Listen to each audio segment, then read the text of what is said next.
Donbass halkaasi oo ay horey u joogeen 40,000 oo askari. General Skander Dvornikov oo loo igmaday wejiga cusub ee dagaalka Ruushka ee bariga Ukraine ayaa loogu magac daray dilaagii Suuriya.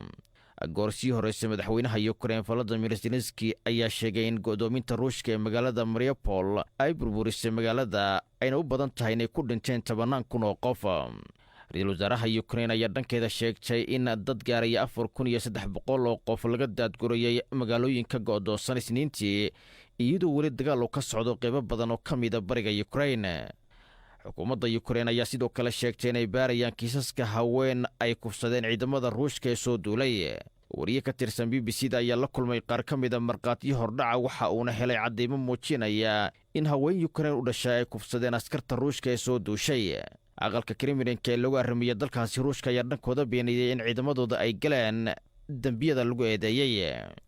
dhanka kale Mareykanka iyo Britain ayaa sheegay inay eegayaan wararka sheegaya in hub kimika ay isticmaaleen ciidamada Ruushka ee weerarka ku soo qaaday magaalada Mariupol ee koonfurta Ukraine. afayeen u hadlay Pentagon-ka Mareykanka oo ku sugan Washington ayaa sheegay inaysan jirin wax xaqiijin ah balse xaaladda ay si taxaddar loo darsi doonaan. xogayaha arrimaha dibadda ee Britain Liz Truss ayaa barteeda Twitter-ka ku soo qortay UK ay sidoo kale isku dayayso inay xaqiijiso tafaasiisha iyo in adeegsiga hubka kimikada uu noqon doono mid dagaalka uga sii dara. madaxweynaha Ukraine Volodymyr Zelensky oo xalay khudbad jeediyay ayaa dhankiisa sheegay in dalalka reer galbeedka ay sameeyaan wax waliba oo kalaankooda si Ruushka looga hor istaago inuu adeegsado hubka kimikada. Розглядаємо це максимально серйозно. Хочу нагадати світовим лідерам, що waa arrin aan si dhaba ugu baraarugsannahay. waxaan xusuusinayaa madaxda caalamka in militariga Ruushka uu isla soo qaaday isticmaalka hubka kimikada ah. marka waxaa loo baahan yahay in falcelinta duulaanka Ruushka ee hadda ay noqoto mid tii hore ka xooggan kana dhaqso badan. значно жорсткіше і швидше. dhanka kale waxay soo taraya wararka ku saabsan in Ruushka uu khasaaro xooggan ka soo gaaray dagaalka uu ku soo qaaday Ukraine. BBC-da ayaa waxa u suura gashay inay xaqiijiso dhimashada in ka badan 1,000 askari oo Ruusha kuwaasi oo 20% ka mid ah yihiin saraakiil sarsare. waa uu mahadsan yahay Axmed Badar oo inoo soo koobayay wararka Ukraine. markana wararka ka imaanaya ismaamulka Gaarisa ayaa sheegaya in kooxo burcad ah ay kaxaysteen geel kor u dhaafaya 100 neef. sida ay BBC u sheegeen dadka deegaanka burcadda ayaa ka soo talowday dhanka ismaamulka Isiolo. geeluna markii la dhacayay waxa uu ku sugnaa xuduudda u dhaxaysa labada ismaamul. wardheere jire oo ka mid ah dadka geela laga dhacay ayaa wariyaha BBC-da Kawsar Maxamed waxa uu uga warbixiyey sida ay wax u dhaceen. geela la dhacay waa 3 ardood, meel waa 60 neef, meelna waa 40 neef, meelna waa 20 neef. aniga wax kula hadlahay wardheere jira la dhahaa geela waxaan leeyahay 40 neef, kala walaalkay aad fadhiyana aadan nuur la dhaho asagana 60 buu leeyahay. waa ilmo ayagana laba ilmo Maxamuud Suuriye 20 neef ay leeyihiin. geela markaa way isku dareen geel lagu dhaqanayay oo maarka geel reer ka dhaqanayeen sidii caadiga u ahayd Soomaalida iyo ahaa waladaas booranta dhacday. way sidee la idinkaga dhacay geelaas bal noo faahfaahay. geela asagoo on ka foofay reerka oo daaqayo bay nimanka burcadka soo weerareen goor ay tahay 8 saac maalinimo. geela ma idinka baxsaday oo ma waxay u gudbeen dhanka kale mise waa la idinka dhacay. geela maya geel la soo weeraray oo la dhacay oo dadkii la jiray laga cayriyo. marka nimankaas burcadka ah aad sheegtay ee geela dhacay ma niman hubaysan bay ahaayeen mise niman hubaysan bay ahaayeen ilaa 45 qori bay wateen. marka geela hubbaa lagu dhacay niman burcade yaa dhaceen oo Isiolo County yaa dhaceen. geela halkuu joogay marka la soo weerarayay. geela horta wuxuu u yar gudbay xuduudka meesha isqabadka booranta iyo annaga noo dhaxaysa laga dhacay soo daaqay. meesha laga dhacayna waxa weeyo isqabadka Isiolo County iyo Garissa County meesha xuduudkooda yaa laga dhacay geelaas. bal sawir ka bixi sida xaaladdu ahayd marka waxaan ay dhacayeen. annaga maana ogeyn waqti ana ogeyn ama sanaan col meesha ka filanayna ama 8 saac oo ilmihii la jireen geela ay iska dhex joogaan oo uu daaqayo 3 uloodna iska daaqayaan baa la soo weeraray xabad lagu soo weeraray. maxaad samayseen marka. waxaan sugnay annaga wax kale oo tilaabo aan qaadno ma lahayd dawladdu baan rabood u geeyay.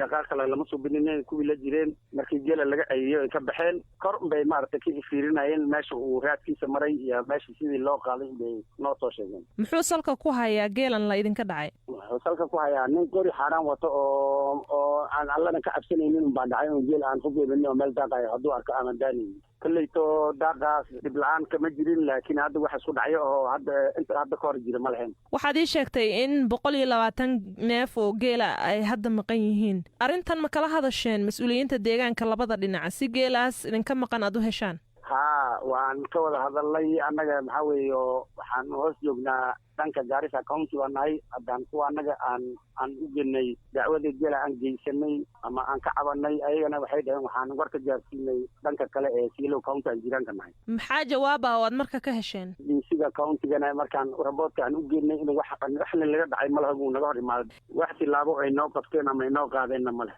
geelaas hadda meel lagu sheegay iyo war noocaas ah oo idin soo gaaray? haa u dambeyntii geela raadkiisa informationkiisa waxaa noogu dambeysay ilaa hadda caawadan aan kula hadlayo sida warka ku hayna wuxuu ku sugan yahay tuulo la dhaco Barambati. xogtaas sidee ku hesheen ee ah in geela uu halkaa joogo? waxaa inoo soo sheegay dad uu ku dhex jiro oo meesha ayada degan baa informationka nasinaya oo Soomaali ah. haddii marka wax laga qaban waayo oo geelii sidaa uu ku maqnaado maxaa idin qorshe ah? haddii kolley rag unbaa nahay haddii intaan dawladda aan hoos joogno calanka unbaa inta meesha u badan tahay u taariibaynaa ilaa un samar kale un rag unbaana waa un talabta kale unbaa dhalan doontaa laakiin hadda wax inta ka hor aan qorsheyna male. waxaan rabnaa cabashaan nahay in idaacadaha oo dhan la geliyo dawladdana maaragtay ay wax noo qabataan rabnaa geela nala socon. baaq waxaan bixinaynaa inay dawladda ay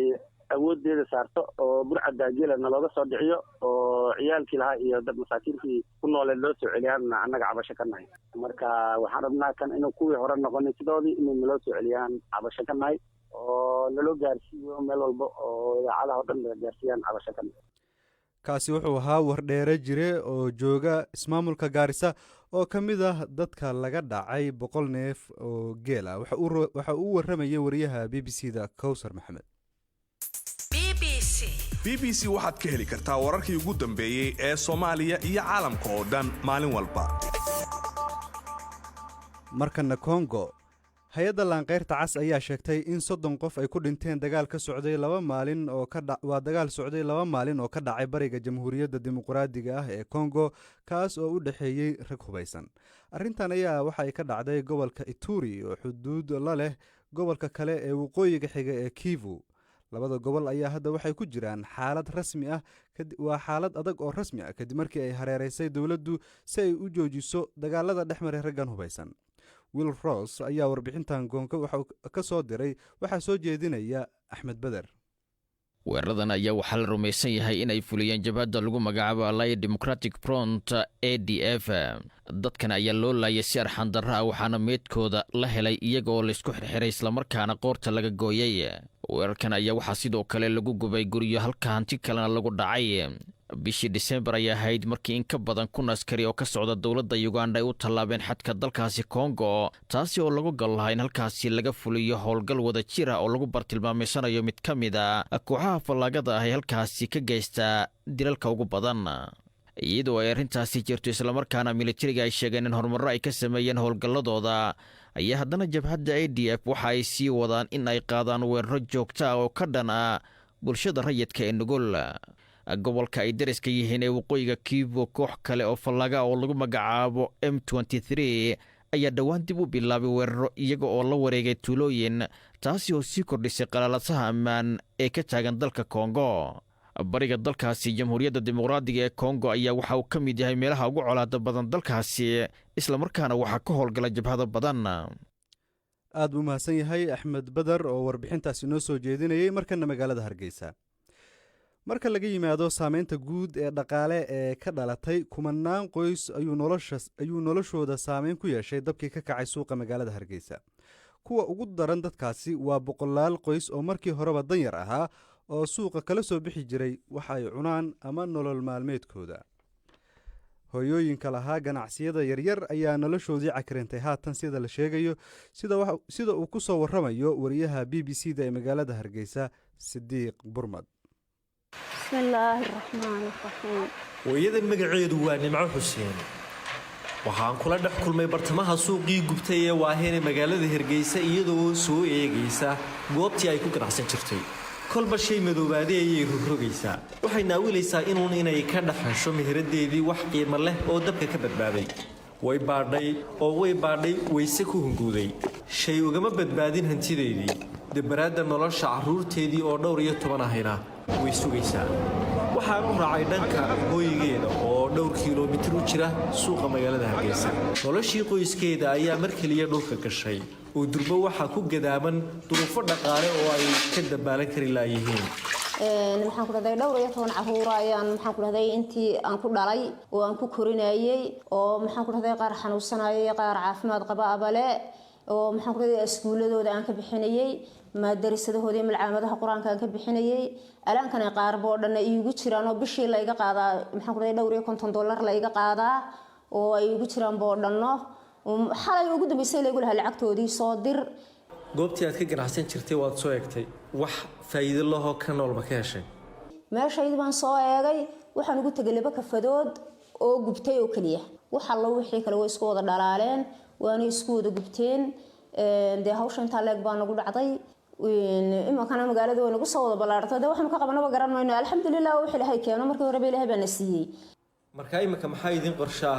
maxay tahay tallaabada idin xigtay baad isleediin xaaladda imika aad ku jirtaan? sida aan gurigii u soo dhex fadhiistay maanta aan de gurigii u soo dhex fadhiistay baa hooyo iga dhaba maxaan ku dhahday hooyo anagoo kaliya xataa kuma carruurtayda kaliya kuma noolaan marti baa joogtay shaqaala joogay oo maxaan ku dhahday ku sii daba noolaa marti baa joogto oo imikadan guriyihii joogta oo waxaan ku dhigay intaasoon waxaan ku dhigay ayuun bay wax ka soo gaadhayeen carruurtuna carruurda maxaan ku dhahday baratay darxumo iyo gaajo maaha anagu bay eegayaan ileen hooyayda maxaan karanayaa seen wax nidhaahnaa maxaan ku dhahday waana bishii Ramadaan ee barakada badnayd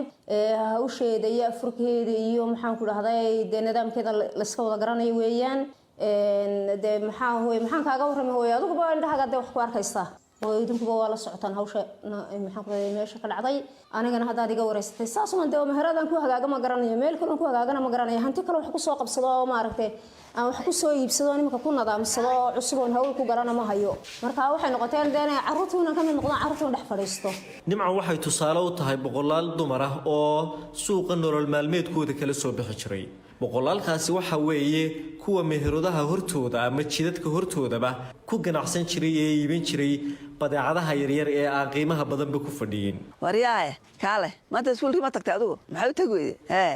siraad iyaduna waa haweenay kale oo aanu ku booqnay hooygeeda magaalada Hargeysa. waxay faa'iido ka heli jirtay dharka oo inta ay deyn ahaan kaga soo qaadato bakhaarada ay dib u sii iibin jirtay.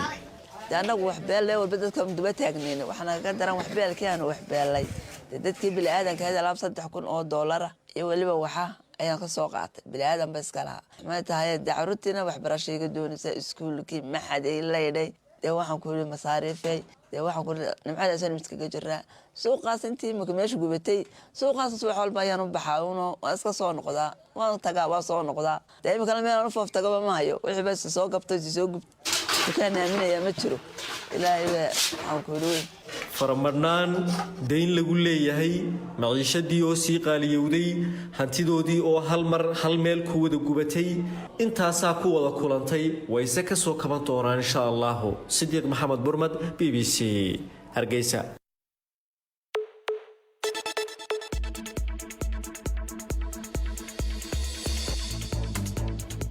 dhegaysa BBC Somali mobilkaaga raadiyaha iyo online-ka bbcsomali.com. hagaag halkaad nagala socotaan weli waa BBC. markana maxkamad ku taala London ayaa Cali Xarbi Cali oo ah 26 jir Soomaali British ku heshay dambi ah inuu dilay Sir David Ames oo ka tirsanaa baarlamaanka Britain iyo sidoo kale inuu diyaarinayay falal argagixiso. kooxda xaq jirka ah ee la baxday dawladda Islaamiga ah ayaa fulisay dilka loo geystay rugcadaaga xisbiga Conservative-ka oo lagu dilay London October-tii hore. Mawlid Xaaji Cabdi ayaa warbixintan London inooga soo diray.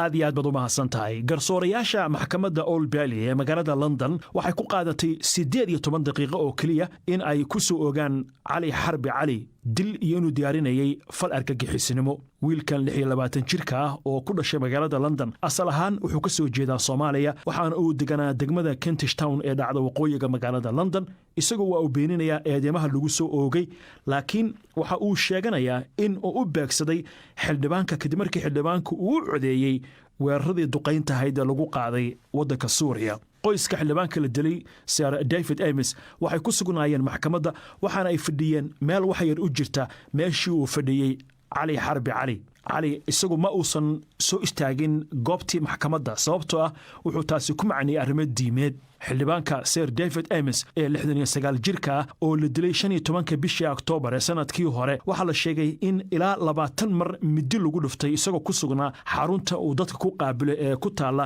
deegaanka la yiraahdo Leigh-on-Sea ee koonfurta England halkaasi oo ah meesha laga soo doortay xildhibaankan maxkamadda waxaa lagu soo bandhigay cadeymo iyo dacwado ku aadan in cali xarbi cali intii aanu dilin sir david ames in uu baadigoob iyo raadraac ku sameeyey qaar ka mid xildhibaanada waddankan Ingiriiska oo ay ka mid yihiin hogaamiyaha xisbiga mucaaradka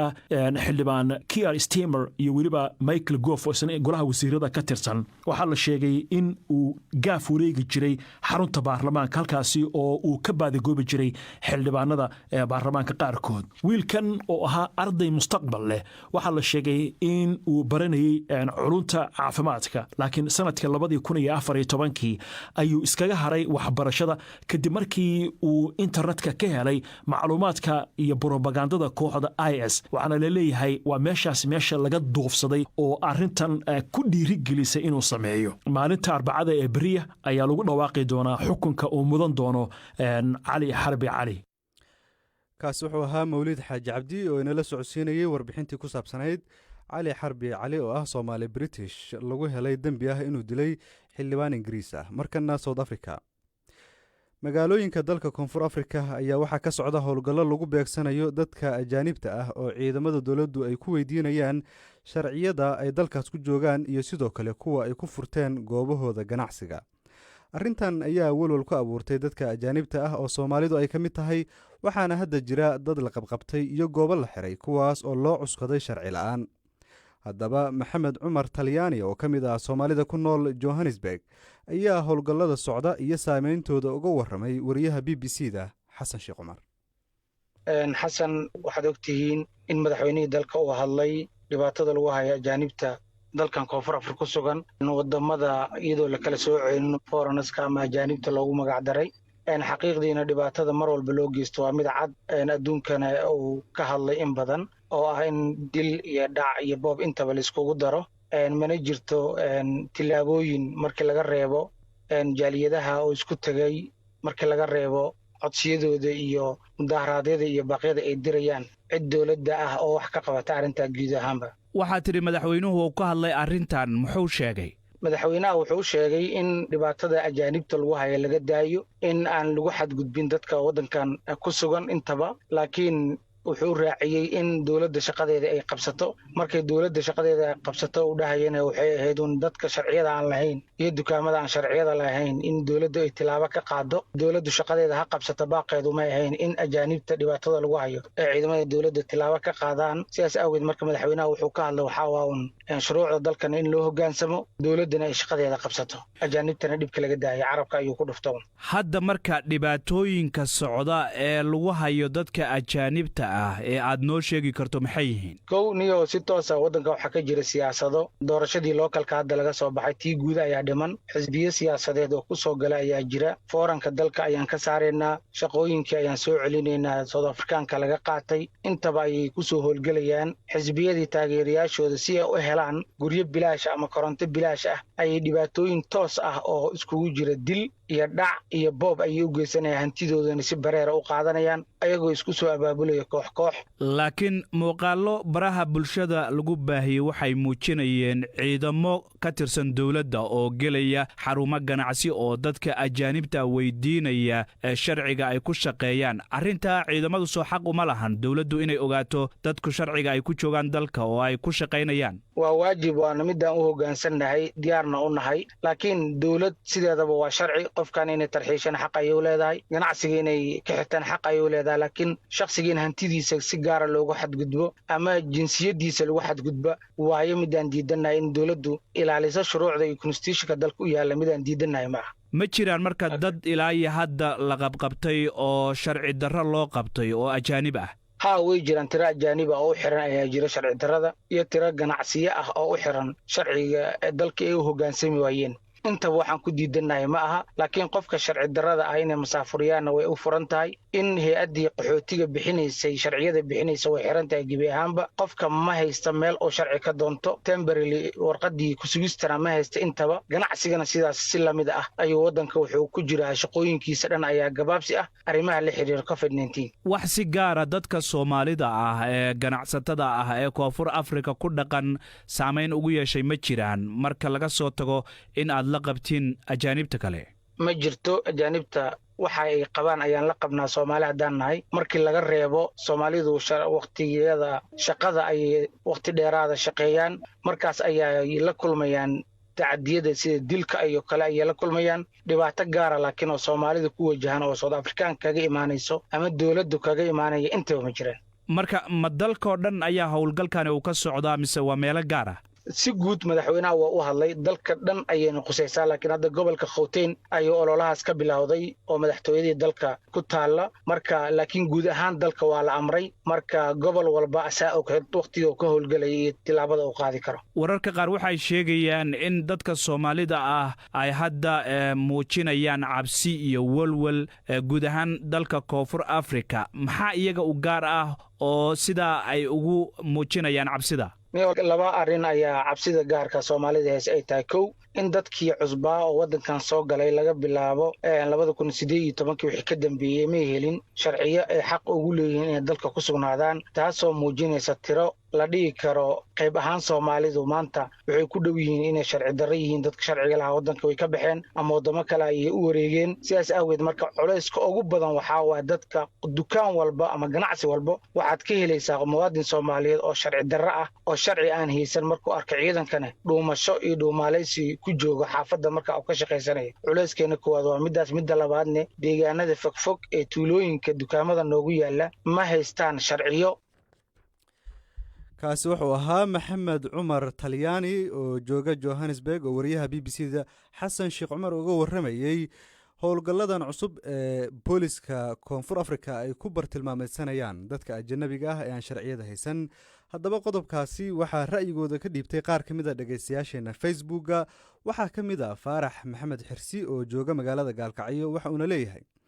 runtii waa arrin walaaceeda leh booliska koonfur afrika ee bilaabay howlgallada lagu bartilmaameedsanayo ajanabiga aan sharciga haysan ee Soomaalidu ku jirto waxaana muuqata in dadka Soomaaliyeed ee ku nool waddankaas dilkii iyo dhici lagu daray xarig hor leh iyo musaafirin xamse cabdi maxamed oo jooga burcana waxa uu leeyahay booliska koonfur afrika ee bilaabay howlgallada lagu bartilmaameedsanayo ajanabiga aan sharciga haysan ee Soomaalidu ka mid tahay waan bogaadinayaa waayo xaq bay u leeyihiin in ay dalkooda wixii sharci darro ku soo gala in ay ka saaraan waxaana habboon in cid kasta oo sifo sharci darro ah dalka ku soo gasha dalkeedii dib loogu celiyo kuwaas waxay ahaayeen qaar ka mid a dhegaystayaasheena facebooka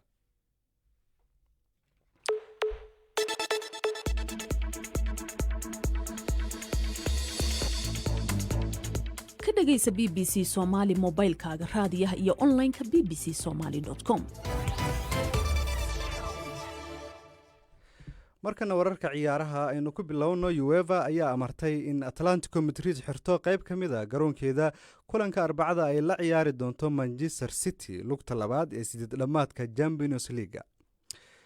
kabtankii hore ee Colombia Freddy Rincon waxa uu wajahayaa xaalad daran kadib markii dhaawac culus oo dhinaca madaxa uu ka soo gaaray shil gaari oo ka dhacay Cali dhagaystayaal wararkaas ciyaaraha ayaa ugu dambeeyay barnaamijkeennii idaacadda subaxnimo oo qodobadii aad ku maqasheen ay ka mid ahaayeen dadkii ku waxyeeloobay ama saameyntu ka soo gaartay dhanka dhaqaalaha waa suuqii waaheen dabkii ka kacay suuqa waaheen ee magaalada Hargeysa iyo sidoo kale booliska koonfur Afrika oo Soomaalida oo bartilmaameedsanaya ajnabiga ay Soomaalidu ka mid tahay idaacaddani subaxnimona intaas ayay inooga dhan tahay waxaa soo saaray Axmed Badar halkana waxaan kala socodsiinayay anigoo ah Saxnuun Axmed